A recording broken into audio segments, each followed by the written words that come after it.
saja. Yang penting nampaknya PDIP tidak akan mau seolah-olah beliau bergabung, tapi yang bergabung itu yang diterima oleh PDIP. Karena kan partai ruling party, partai besar, nggak mungkin lah, itu gengsi politik juga. Itu marwah partai juga yang dijaga. Yang kedua, begini juga Bang Rianto, apa yang ada dalam kantong Ibu Mega, saya kan udah mengatakan ada Mas Ganjar, ada Mbak Puannya setengah. Karena apa? Karena apa yang ada di kantong Ibu Mega kalau kita tebak, ini kan soal eksistensi PDIP, partainya. Jadi kan kalau Ibu Mega kan mungkin saja berpikir bahwa ketua umum itu harus ada Terah Soekarno-nya. Oke, itu sudah clear mungkin mazhab itu. Nanti bisa dibantah oleh Bang Andreas. Tapi untuk capres masih memungkinkan untuk di luar Terah Soekarno. Dan itu seolah mau di closing, tidak mungkin tidak gitu kan. Kalau memang logikanya kalah tapi dipaksakan, tapi kalau logika menang tapi eksistensi partai. Nah, sejauh ini memang eksistensi partai, Mbak Puan itu sudah menteri, kemudian Mbak Puan juga sudah ketua DPR. Nah, kalau besok misalnya Mbak Puan tidak punya jabatan apa-apa, hanya ketua umum partai, itu sangat sudah bagus. Tapi kalau kemudian ada kekhawatiran bahwa kalau tidak ada Ibu Mega lagi, bagaimana eksistensi PDIP, bagaimana Terah Soekarno-nya. Nah, itu mungkin masih dipertimbangkan oleh Bu Mega, sehingga Mbak Puan minimal menjadi cawapres misalnya, atau punya jabatan yang strategis untuk memperkuat partai dan posisi beliau. Karena juga posisi beliau setelah Ibu Mega misalnya anggaplah, mohon maaf, setelah Bu Mega tidak lagi ketua umum, itu belum tentu kuat. Nah, ada kemungkinan untuk di take over atau di akuisisi atau konfliknya susah ditebak gitu. Nah, itu yang pertama. Nah, yang kedua sebetulnya yang menarik apa yang ada di kantong Joko Widodo, Pak Presiden Jokowi, saya menebak itu adalah bukan Prabowo Ganjar, tapi Ganjar Prabowo. Itu yang ada di kantong Pak Jokowi. Nah, kenapa Pak Jokowi tertarik dengan simulasi nominasi yang ini? Pertama adalah potensi kemenangan.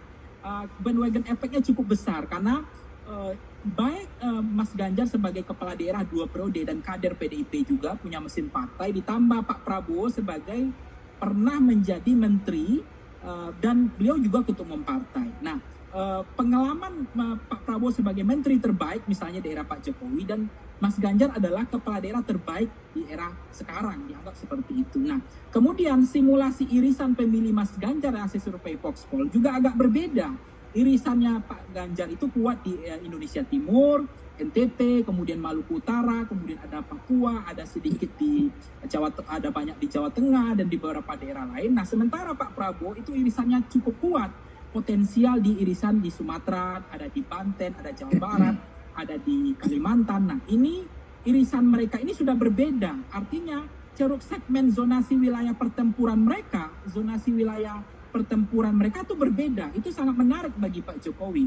Selain itu yang ketiga adalah memang mereka ini adalah tokoh-tokoh yang sudah teruji, baik Mas Ganjar maupun Pak Prabowo. Nah, sebetulnya Prabowo Ganjar, Ganjar Prabowo itu simulasi yang cukup ideal. Tapi yang menjadi persoalan sejauh ini adalah siapa yang mau menjadi capres, siapa yang menjadi cawapres. Itu yang nggak clear. Karena bagi Gerindra misalnya mereka merasakan keberkahan, efek kotak efek itu dirasakan oleh Gerindra betul, dinikmati betul oleh Gerindra. Bagaimana Prabowo efek, kemudian orang memilih Prabowo, kemudian memilih Gerindra.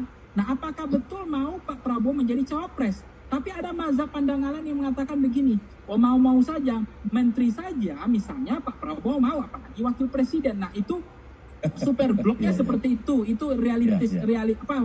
realistis berpikir common sense-nya. Tapi bagi PDIP misalnya, apa mau Mas Ganjar sebagai wakil presiden? Menurut saya itu hampir sulit bagi PDIP, sulit bagi Pak Jokowi, dan sulit juga bagi Bu Mega. Maka kalau mencuat kemarin nama Prabowo Ganjar, itu menurut saya agak kesulitan ditemunya. Tapi kalau Ganjar Prabowo itu masih realistis, masih rasional, dan peluang menangnya memang dua tokoh ini itu potensial cukup kuat, baik dari elektabilitas, modal partainya, kemudian mereka juga punya prestasi dan mereka juga punya irisan pemilih yang berbeda. Dan kemudian mereka adalah kombinasi yang cukup ideal. Kalau dalam temuan Foxpol misalnya, kombinasi yang cukup ideal itu adalah sipil militer. Itu cukup besar, ada 15%. Simulasi yang paling ideal. Nah, artinya bukan militer sipil, tapi sipil militer.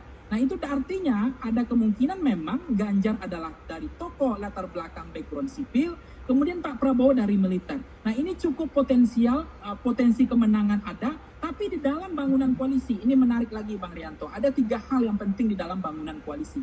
Lem perekat koalisi kita, apa yang disinggung oleh Bang Andreas tadi menarik. Lem perekat koalisi kita sangat sangat menyedihkan, sangat mengagetkan, dan cukup tidak ada pendidikan politik, tidak ada pembelajaran politik dalam bangunan koalisi kita.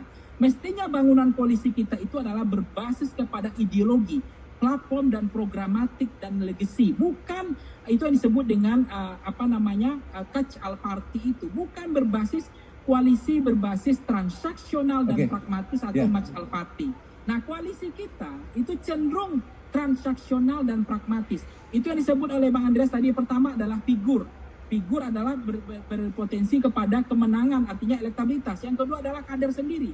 Nah sekarang yang saya hormat sama PDIP, saya hormat sama Golkar, hormat sama PKB, hormat kepada partai-partai yang mengusung kadernya sendiri. Karena ada juga partai politik yang belakangan sangat lucu, aneh bin ajaib. Kok senang mengambil-ngambil kader orang, menyebut nama kader orang, atau istilahnya menyandra kader orang. Dan itu hobi partai politik. Menurut saya itu adalah tidak ada pembelajaran yang baik. Tapi PDIP sangat menghormati kader itu, bahwa